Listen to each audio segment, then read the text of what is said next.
Good day, dear friends. I hope you're all doing good. In today's video regarding Sanatan Dharma, we are going to discuss the concept of rebirth. In the last video, if you remember, we discussed the concept of what are Upanishads. In today's video, we will try to understand or reduce some confusion about rebirth.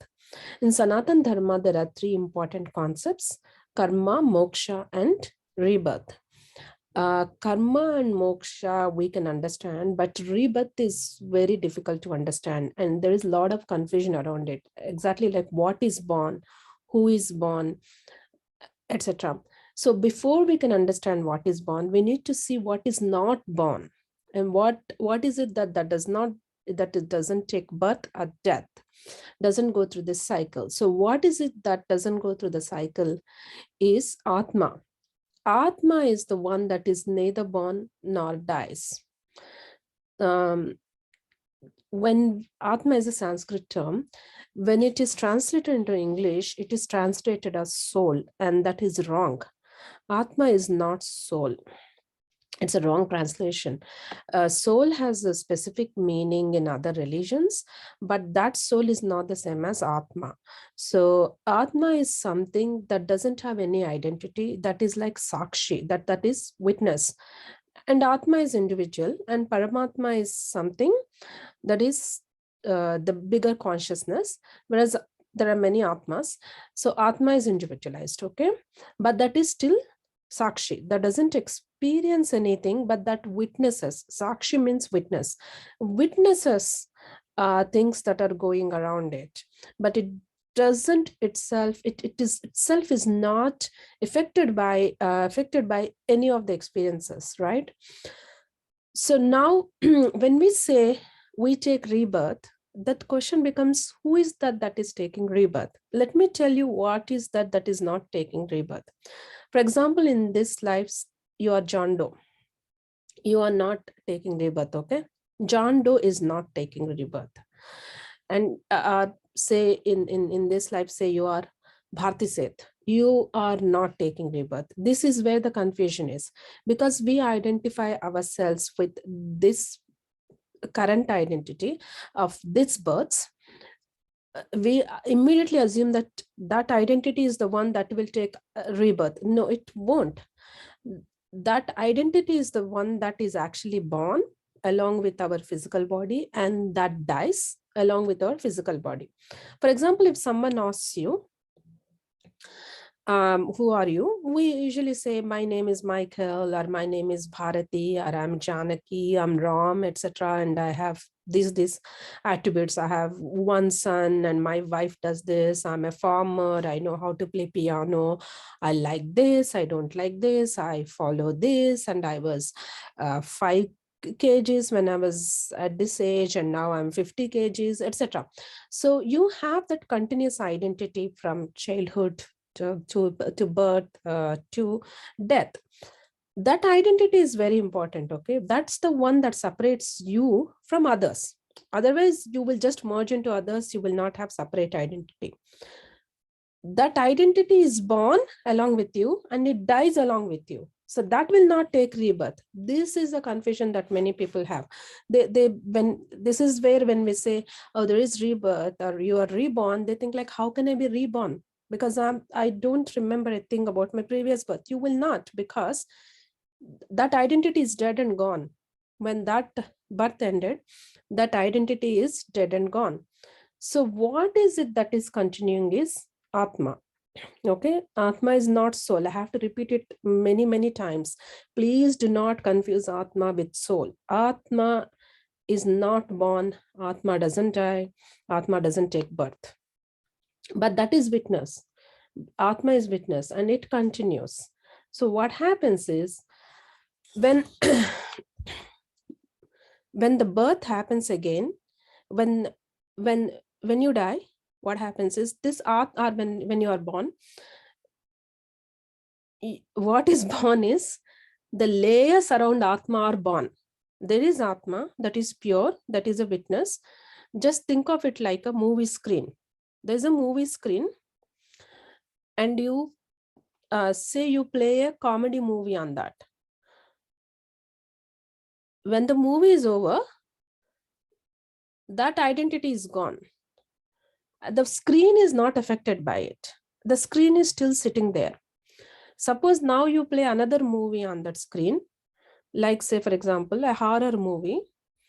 A horror movie eventually ends and it's done, it's gone. That identity is gone. That identity is born when the horror movie starts. When the horror movie ends, that identity movie is gone. You may see that. You may say that on this screen, Bahubali is being played, or James Bond is being played. The screen itself is not affected. On the same screen, you can play Bahubali for 3 hours, and after 2-3 weeks, or after a year or two, or whatever the elapsed time, you can play James Bond. The screen itself is not affected. So what is born is that layers that are on the screen. You cannot see the screen when the layers are there, but the screen is there. So it's like that. Atma doesn't go anywhere. It's there only. It doesn't even have space-time concept. It just is there, and it's witnessing everything, but it is not participating in that experience. It is not affected by that experience at all. It doesn't change. Just because we play a comedy movie doesn't mean that now the screen is very happy dancing around, or it turns white, or when we play a horror movie it turns red. Nothing of that sort. Screen just remains. So what is born is that identity is born, that new identity. What does that identity is? What is it called in Sanskrit? It's called ahamkara. Ahankara means I-ness, that awareness that I am different from others. That is born and that dies. When the physical body dies, that dies. So it creates a layer on that Atma. It envelops that Atma with this layer. Now the question is that one layer, or there are, how many layers are there when the new layer is projected onto this Atma? How many layers are there to this cover? There are 5 layers. They are called Panchamahakoshas. What are they? One is the physical body. That is one layer that is covering this Atma. Then there is Pranamaya Kosha. Pranamaya means life force energy. This is what it leaves the body. When that leaves the body, when that is exhausted, that's when the physical death occurs. Along with that, the identity is gone, right? So Pranamaya Kosha. And then Manomaya Kosha. Manomaya Kosha means Manas. Manas is a beyond mind. It's not just mind. It also has this experiences and feelings and emotions, and everything together is mind. So this mind is very useful and very functionally very important when we are alive. Okay, that Manas. And then there is this Vijnanamaya Kosha. What is Vijnanamaya Kosha? Vijnanamaya Kosha is like discriminatory intelligence. That layer tells us what is right and what is wrong. Okay, there is another layer, the 5th one, that is Anandamaya Kosha. That is that state of bliss. Even that layer is also born. Atma is beyond that bliss. Atma doesn't have any experiences. It doesn't experience bliss at all. It doesn't matter to it whether the experience is good or bad. It doesn't discriminate the experiences. It's this Manas layer or Vijnanamaya layer that discriminates good or bad. So so these 5 layers are the ones that are born. These are the layers that cover the Atma. So this is what in Bhagavad Gita, Sri Krishna, the Bhagavan says, that just like the body wears new clothes, Atma wears new body. That means Atma is enveloped by this new 5 layers. All these 5 layers die. When the physical death occurs, these 5 layers are gone, and then Atma is remaining. And then the new layers come. The new 5 layers come in the new birth. But Atma is the same, right? It's like that screen example I gave you. It's like that, no analogy is actually perfect, okay? So the screen example is not a perfect example. It's not exactly like that, but it's almost like that for experience, for explanation purposes. It's like the Odeon screen is there. Odeon doesn't change, but on Odeon, 1 week we play Bahubali, next week we play James Bond. So the identity of that that experience is completely different, but Odeon screen is there, right? Like that. So now I said that it's not perfect, but there is one thing that Atma can carry, what we call is vasanas. What are vasanas? Vasanas means the summary of experiences that you have done from birth to birth. For example, suddenly in one family, a musician is born or a painter is born.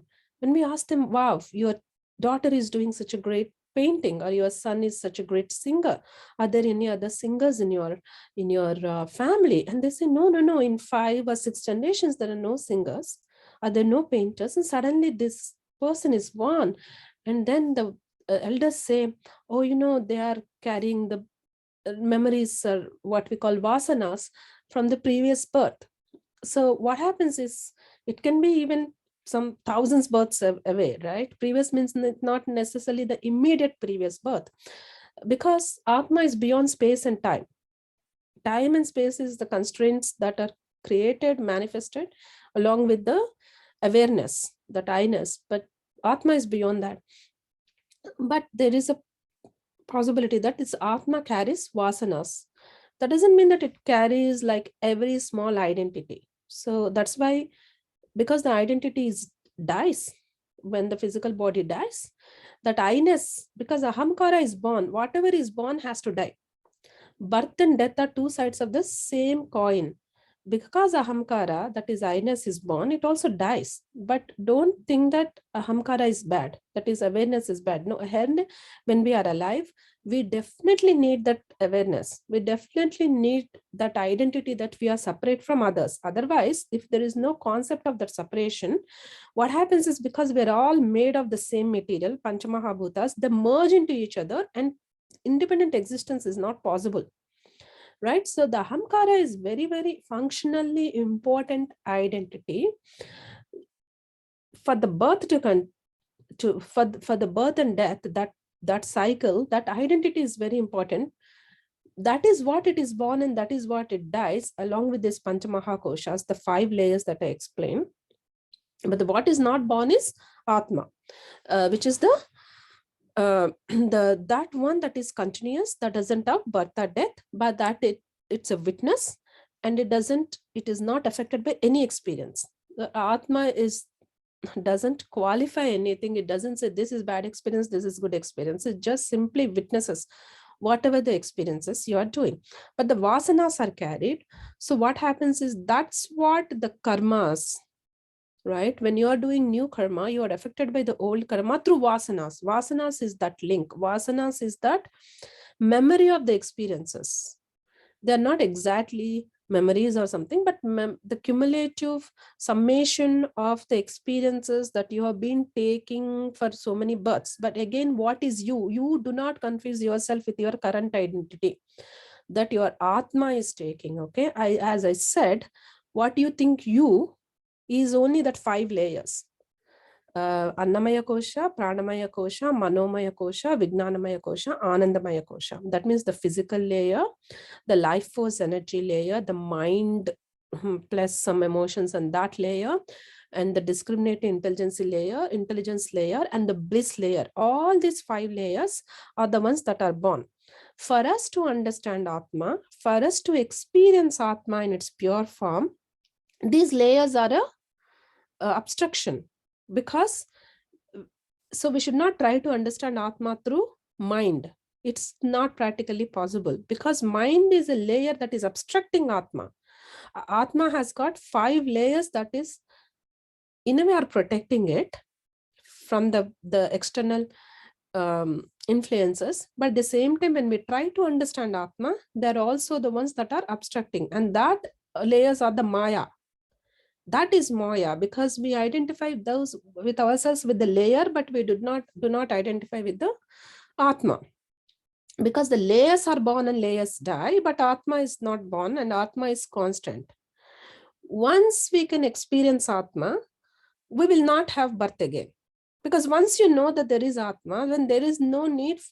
That's it. You are now experiencing Atma directly, and those layers are completely gone. That's when you get moksha. This is how rebirth and karma and moksha are connected with each other. I hope I have managed to explain, or at least reduce some confusion regarding rebirth. Thank you for listening, and let's discuss more in future videos regarding Sanatan Dharma.